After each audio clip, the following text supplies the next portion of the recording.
അല്ല, അതൊരു നല്ല മെച്ചപ്പെട്ടുള്ളൂ. എന്ന് വെച്ചാൽ കഴിഞ്ഞ നിയമസഭാ തെരഞ്ഞെടുപ്പിൽ ഞങ്ങൾ 3 മണ്ഡലങ്ങളിലാണല്ലോ പുറകിൽ പോയത്. BJP 3ാം സ്ഥാനത്ത് വന്നിരുന്നു. അത് നല്ല രീതിയിൽ തന്നെ മുന്നേറാൻ കഴിഞ്ഞു.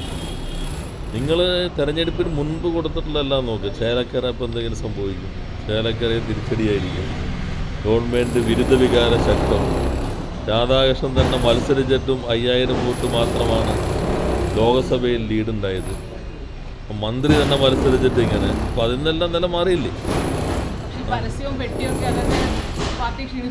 അത് അതിന് യഥാർത്ഥത്തിൽ നമ്മൾ കാണേണ്ടത് നിങ്ങൾ കൊടുക്കാത്ത ഭാഗങ്ങൾ. SDPIയുടെ പ്രകടനം കണ്ടില്ല? SDPI അല്ല ഞാൻ ചോദിക്കുന്നത്, അതല്ല ഞാൻ ഈ ഭാഗം പറയും. SDPIയുടെ പ്രകടനം, അതുപോലെ തന്നെ വെൽഫെയർ പാർട്ടിയുടെ സ്റ്റേറ്റ്മെൻറ്റ്.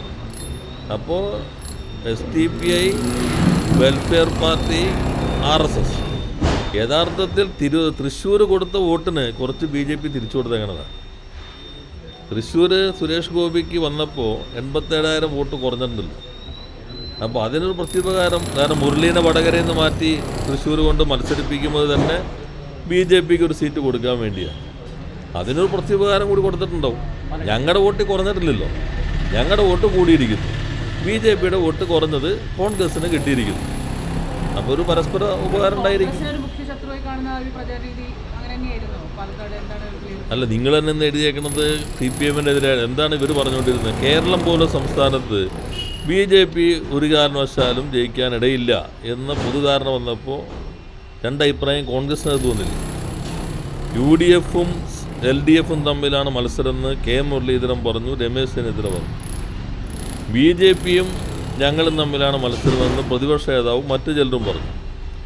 RSS അംഗത്വത്തോടുകൂടി തന്നെ RSS അല്ലെങ്കിൽ RSSൻ്റെ ഭാഗമായി സ്വയം സേവകനായി RSSന് കാര്യാലയം സ്വന്തം തറവാട് തന്നെ കൊടുക്കുന്ന അതേ അവസ്ഥയിൽ കോൺഗ്രസിനകത്ത് പ്രവർത്തിക്കാൻ കഴിയുന്ന സാഹചര്യം വന്നു. നേരത്തെ ഞാൻ പറഞ്ഞല്ലോ, ജനസംഘ ഈ ദ്വയാംഗത്വ പ്രശ്നം വന്നിരുന്നു. RSSനും ജനതാ പാർട്ടിയിൽ ഒരേ സമയം അംഗമാകാമോ? ഇനി പുതിയ പ്രശ്നം കോൺഗ്രസ്സിൽ വരും. RSSലും കോൺഗ്രസ്സിലും ഒരേ സമയം അംഗമാകാൻ കഴിയുമോ? യഥാർത്ഥത്തിൽ ഇപ്പോൾ കോൺഗ്രസ്സിന് ഒരു ദുർബലാവസ്ഥ. ഇപ്പോൾ മഹാരാഷ്ട്രയിൽ തന്നെ ഒരു ഉത്തരവാദിത്വത്തോടുകൂടി പ്രവർത്തിക്കാൻ കഴിയാത്ത സാഹചര്യം വന്നില്ല. ഹരിയാനയിൽ വന്നിട്ടുണ്ടല്ലോ. അപ്പോൾ ഈ കേരളത്തിലെ കോൺഗ്രസ് എന്നുള്ളത് BJPയുടെ B ടീമിനെ പോലെയാണ് അവർ പ്രവർത്തിച്ചുകൊണ്ടിരുന്നത്. ഇപ്പോൾ ഞങ്ങളെ സംബന്ധിച്ച് എന്താ? ഞങ്ങളെ സംബന്ധിച്ച് ഇത്ര കാലം തുടർച്ചയായി ഞങ്ങൾ ഭരിച്ചുകൊണ്ടിരിക്കുന്നു. ആ തുടർച്ചയായ ഭരണം വല്ലാതെ ജനങ്ങൾ വെറുപ്പിച്ചിരിക്കുന്നു എന്നായിരുന്നല്ലോ നിങ്ങളിൽ നല്ലൊരു വിഭാഗവും പറഞ്ഞുകൊണ്ടിരുന്നത്. അതുകൊണ്ട് വല്ലാതെ ഒറ്റപ്പെട്ടിരിക്കുന്നു. ലോക്സഭാ തെരഞ്ഞെടുപ്പോട് ഇടതുപക്ഷം കേരളത്തിൽ നിന്ന് ഒഴുകിപ്പോയിരിക്കുന്നു. ഇതൊക്കെയായിരുന്നല്ലോ വിശകലനങ്ങളും വ്യാഖ്യാനങ്ങളും. ഇപ്പോൾ കണ്ണടച്ച് തുറക്കുമ്പോഴേക്കും നടന്ന ഉപതെരഞ്ഞെടുപ്പുകളിൽ കേരളം നിയമസഭാ തെരഞ്ഞെടുപ്പിൻ്റെ ഘട്ടത്തിൽ എങ്ങനെ എന്ന് വലിയ വ്യത്യാസമില്ലാതെ പാലക്കാട് BJPയുടെ വോട്ട് കുറച്ച് മാറി, കോൺഗ്രസിന് ആ വോട്ട് കുറേ കിട്ടി. അപ്പോൾ അതെങ്ങനെയാണെന്നുള്ളത് പിന്നീട് അതായിരിക്കും ചിലപ്പോൾ നിങ്ങൾ ഉദ്ദേശിക്കുന്ന അന്വേഷണം. അങ്ങനെയല്ല, അത് അവരാണ് നടത്തേണ്ടത്. കമ്മീഷൻ നമ്മൾ ഡയറക്ഷൻ വയ്ക്കുന്നില്ല. അല്ല, ഏതാണെങ്കിലും ലീഗലാണോ ഇല്ലയെന്നല്ലേ നോക്കുന്നത്. ഇപ്പോൾ ഇന്ന സ്ഥലത്ത് ഇന്നത് പ്രവർത്തിക്കാമെന്ന് നമുക്ക് പറയാൻ പറ്റില്ല. ഇപ്പോൾ വീടാണോ അല്ലെങ്കിൽ കടയാണോ മറ്റേതാണോ പ്രവർത്തിക്കുക നമുക്ക് പറയാൻ പറ്റില്ല. അത് ഞാൻ പറഞ്ഞ് ആ സ്ഥലത്തിൽ വില കൊടുത്ത് വാങ്ങിയിട്ടുള്ളവരാണോ അതിനെ നമുക്ക് സംരക്ഷിക്കാൻ കഴിയും. അതിൻ്റെ സ്വഭാവം എന്താണ്, അത് സംരക്ഷിക്കാൻ കഴിയും. ഇനിയിപ്പോൾ ആ സ്വഭാവത്തെ പ്രശ്നത്തിൽ തന്നെ എങ്ങനെ ഈ ബോണോഫൈഡായിട്ട് ആളുകളെ അവരുടെ ലീഗൽ റൈറ്റ് പ്രൊട്ടക്റ്റ് ചെയ്യാൻ പറ്റും?